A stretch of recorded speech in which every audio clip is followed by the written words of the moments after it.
kind of in my PJs right now, and I was thinking about this earlier today. Just kind of a funny story.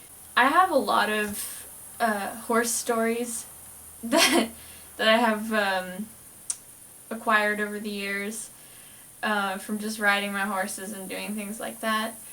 Yeah, this one's not one of my best memories of riding, but it did teach me a lot.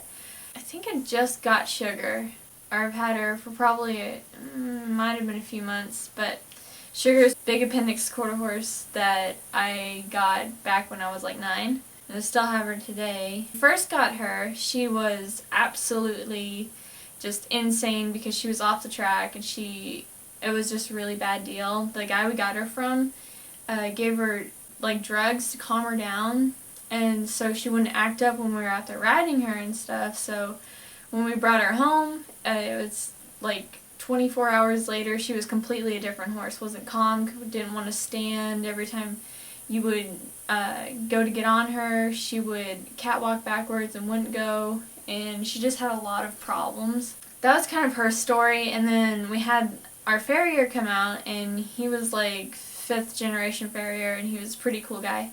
He got on her, and 15 minutes later she was able to be ridden, and he showed me what to do, which was a really good thing.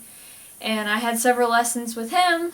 So yeah, that's kind of the background on Sugar.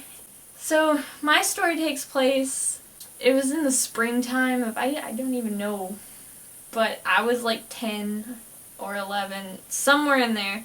I was really young, and I didn't really know what I was doing with riding Sugar, because she was just kind of, I went from my old horse, Bonnie, that was swayed back, and she was like super old and didn't ever do anything, to this horse that would rear up and would buck and have issues. So for some reason, after I went to this it was like a carnival type of thing, like festival type of thing. For some reason, I wanted to go home and ride, and I remember it was raining. It was raining earlier in the day, but then it started misting, and I can remember that much. And I had this hat that I got from this hat maker that we had. So I got this hat, and it was purple. The hat was purple, and it had this Stampede strap on it that was like 15 miles long. This Stampede strap, I thought it was the coolest thing, but I don't know why I thought that was so cool to have a Stampede strap that was so long.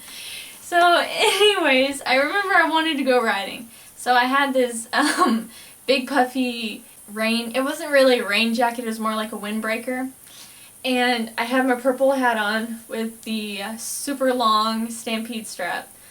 And it was in the front, of course, because what else are you going to do with a Stampede strap? But I get her all tacked up, and then I start heading down the road. There's like, it was a dead-end road, so there was nobody going to be on it or anything, and it wasn't very far. And I remember us getting past our driveway, and we got a pretty good it was a long ways from our house, and we get to this one driveway that she just had an issue with, apparently, or she saw something I didn't see, but she decided to stop and was not going to go any further. So I proceed to try to make her go, and that was just not happening. So then I can't remember what made her start bucking. It might have been I was asking her to do something she didn't want to do, but she started bucking. And I remember thinking to myself, this isn't good. It was just not a good situation, because my Stampede strap that was like forever long decided to grab a hold of the horn on my saddle and jerk my face down. So every time she'd leap up and hop down, I would get jerked, and I would get jerked down. And I remember thinking to myself, this is really not going very well, and she just started bucking. And then my windbreaker got caught on the horn, and and I get the wind knocked out of me, of course, and then I look and Sugar is booking it back to the house, and I was really afraid that she was gonna like run off, and I get up and I just see her taking off, and all my dreams and aspirations of a good ride that day were shattered, along with my breath. I could not breathe because she's a super tall horse. She's like 16'1". She's a really, really tall horse. I can remember thinking to myself as I was walking home, I was thinking, I could have totally ridden that if the stupid stampede strap and my stupid windbreaker wouldn't have gotten caught on the saddle horn. And that's what I thought to myself walking all the way home.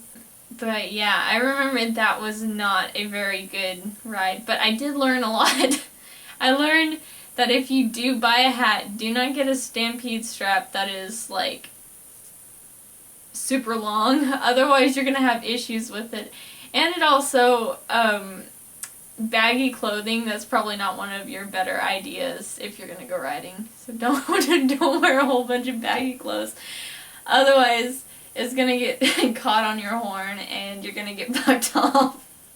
I mean, it's funny now that I think about it, and I did learn a lot from that incident. Yeah, that was that story. Thank you so much for watching. Everything you need to know is down in the link below. I'll see you guys in my next video.